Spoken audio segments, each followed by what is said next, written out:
अभी हमने देखा कि राशि ऋषभ की पर्सनल डायरी पढ़ चुकी है।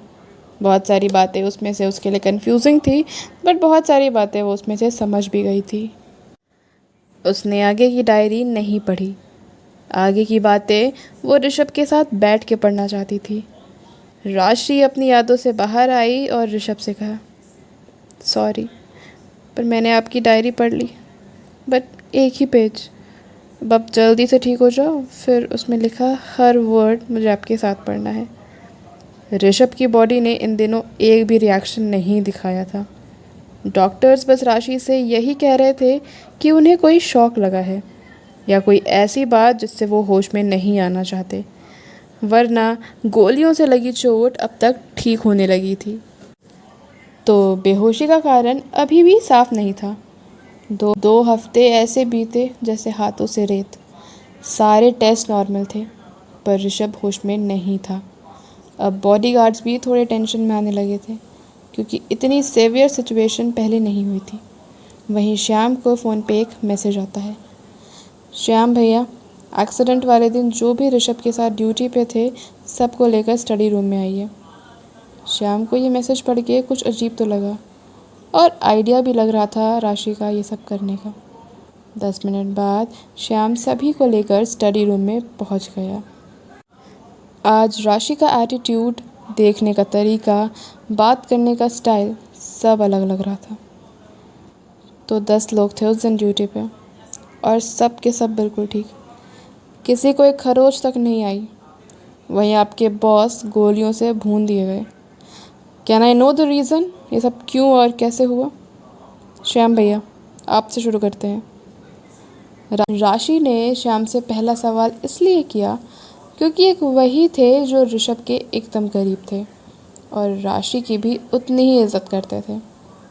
वहीं दूसरे लोगों को लगता था राशि ऋषभ जितने पावरफुल इंसान के साथ लाइफ टाइम रहने के केपेबल नहीं है। ऋषभ ये बात बखूबी जानता था, पर किसी को अपनाने का फोर्स तो वो नहीं कर सकता। इसीलिए बस इतना कर सकता था कि उसकी टीम और राशि आपस में ना टकराए। तो वो छुप के ही अपनी ड्यूटीज़ करा करते थे। श्याम भैया, कुछ बोलिए। वो मैम, उस दिन काफ़ी सारी चीज़ें प्लान थी। जिसने सर पे हमला किया वो एक रात पहले किसी तरह हमारी गिरफ्त से छूट गया था। साहिल था वो। राशि के उन सवालों ने श्याम के मन में एक बार फिर उसके लिए इज्जत बढ़ा दी। वो देख सकता था कैसे राशि सच्चे दिल से उस केस को डिकोड करना चाहती है। मैम, आई नो आप कुछ बातों को मन में समझ पा रहे हो। हाँ, वो साहिल ही था। साहिल को अपने पास अरेस्ट करके रखने के पीछे एक बहुत बड़ा रीज़न है। सर ये भी जानते थे कि हमले से एक दिन पहले वो आपसे मिला था। उस रात सर ने आपको कॉल किया, बट तुरंत कट हो गया और वापस कॉल बैक नहीं किया, क्योंकि हमारी टीम उसको यहाँ बैंगलोर में ढूंढने में बिज़ी थी। सर पे सुबह हमला हुआ, और जब हमला हुआ तो वो अपने जिम से वापस आ रहे थे। अक्सर जब भी वो आपके साथ होते हैं या अपने कुछ पर्सनल काम में बिज़ी होते हैं, तो हमें अपने साथ लेकर नहीं जाते, और इसी का फ़ायदा साहिल ने उठाया। जब तक हम पहुँचे, सर को 4 गोलियाँ लग चुकी थी, और वो ना बचे इसलिए 2 दिल के बहुत करीब मारी गई थी। उसने कुछ अपने फ़ोन में जाने से पहले सर को दिखाया और वहाँ से भाग गया। उसे पकड़ने की बहुत कोशिश की गई, पर उसका प्लान परफेक्टली इम्प्लीमेंट हुआ।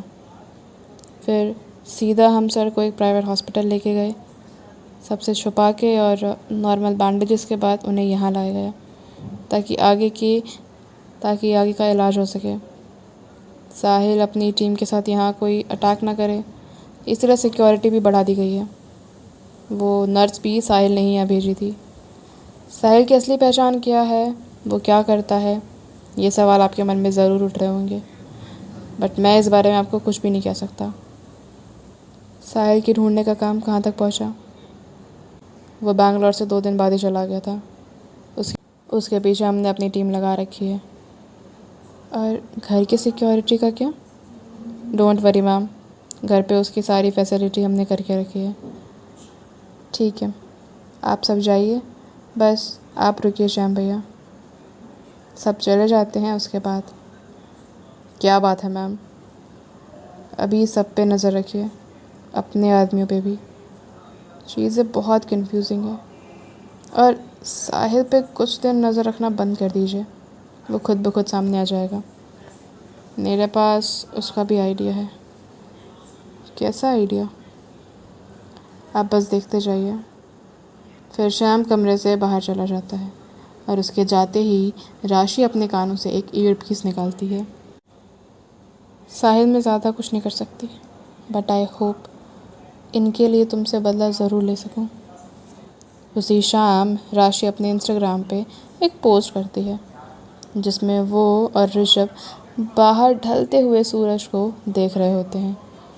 इस फोटो में दोनों की पीठ दिखाई दे रही थी, लेकिन हल्की सी मुस्कुराहट राशि के चेहरे पे भी देखी जा सकती थी। उसने एक ऐसा कैप्शन लिखा जिससे उसके पूरा इंस्टाग्राम पे मैसेजेस और कमेंट्स, लाइक्स, शेयर सब कुछ भर गया था। Being with you was dangerous step of my life, but I never knew dangerous things can make your life that much happy and sweet. बहुत लोगों ने उसे कंग्रेचुलेशंस कहा, बहुतों ने सवालों की झड़ी लगा दी। वो कभी सोशल मीडिया पे अपने रिलेशन ज़्यादा फ्लॉन्ट नहीं करती थी, इसलिए बहुत कम लोग थे जो उसकी शादी के बारे में जानते थे, जिसमें ज़्यादातर लोग उसके ऑफिस के ही थे। देखते देखते ये फ़ोटो साहिल के पास भी पहुंची। उसे थोड़ा गुस्सा आया, पर उसने उसे इग्नोर कर दिया। उसके बाद डेली राशि 2-3 फ़ोटोज़ ज़रूर लगाती, जिसमें वो और ऋषभ कुछ ना कुछ कपल एक्टिविटीज़ करते हुए नज़र आते थे। जैसे कभी हाथों में हाथ डाल के घूमना, एक दूसरे की आंखों में देखना, कभी सिर्फ स्विमिंग पूल के पास जाके बैठ जाना। इन शॉर्ट, दोनों को देख के लगता वो अपने हनीमून में काफ़ी एंजॉय कर रहे हैं। इसी तरह एक हफ़्ता भी बीत गया। अब तक राशि इतना तो समझ गई थी कि जो चीज़ें दिख रही हैं वो उससे ज़्यादा कॉम्प्लिकेटेड हैं, और ऋषभ जो दिखाता है उससे कई ज़्यादा डेंजरस काम करता है। राशि उससे अभी बातें कर ही रही थी। पता नहीं क्या हुआ है, साहिल की तरफ से मुझे कोई हलचल नहीं दिख रही। 1 हफ़्ता हो गया, काफ़ी टाइम हो गया उसे प्रवोक किए। डोंट नो उसके दिमाग में चल क्या रहा है। मैं पानी चेंज करके लाती हूँ, आप आराम करिए। और ये बोल के राशि चली जाती है। 15 मिनट बाद जब वो कमरे में आती है तो देखती है कमरे का हुलिया पूरा बिगड़ चुका था और ऋषभ एक चेयर पे किसी बॉस की तरह बैठा था और साहिल एक क्रिमिनल की तरह रस्सियों से बंधा हुआ। ये देख के वो भाग के ऋषभ के पास आई और उसे कस के हक करके रोने लगी। जैसे राशि ने कस के पकड़ा, ऋषभ के मुंह से आह निकल गई। क्या हुआ आपको?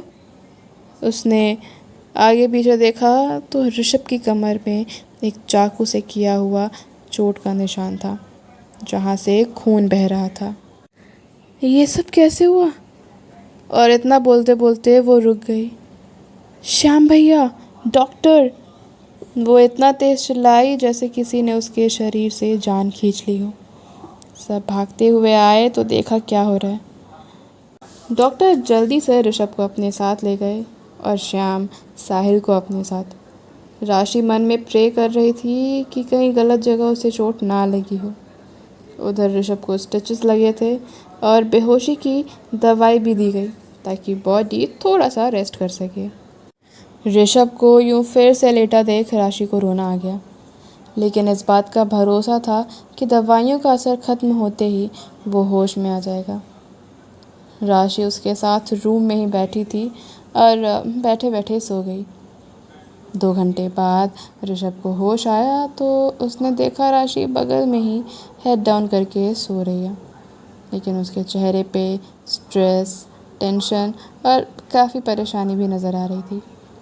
सोते हुए वो बिल्कुल भी कंफर्टेबल नहीं थी, तो ऋषभ ने बहुत प्यार से उसके सर को सहलाया और तब तक सहलाता रहा जब तक उसका चेहरा नॉर्मल नहीं हो गया।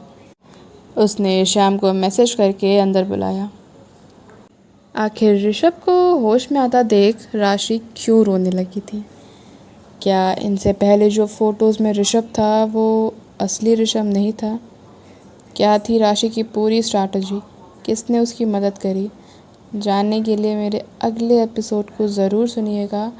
और स्टोरी पसंद आ रही है तो लाइक करें, शेयर करें, कमेंट करें और चैनल को ज़रूर सब्सक्राइब करें।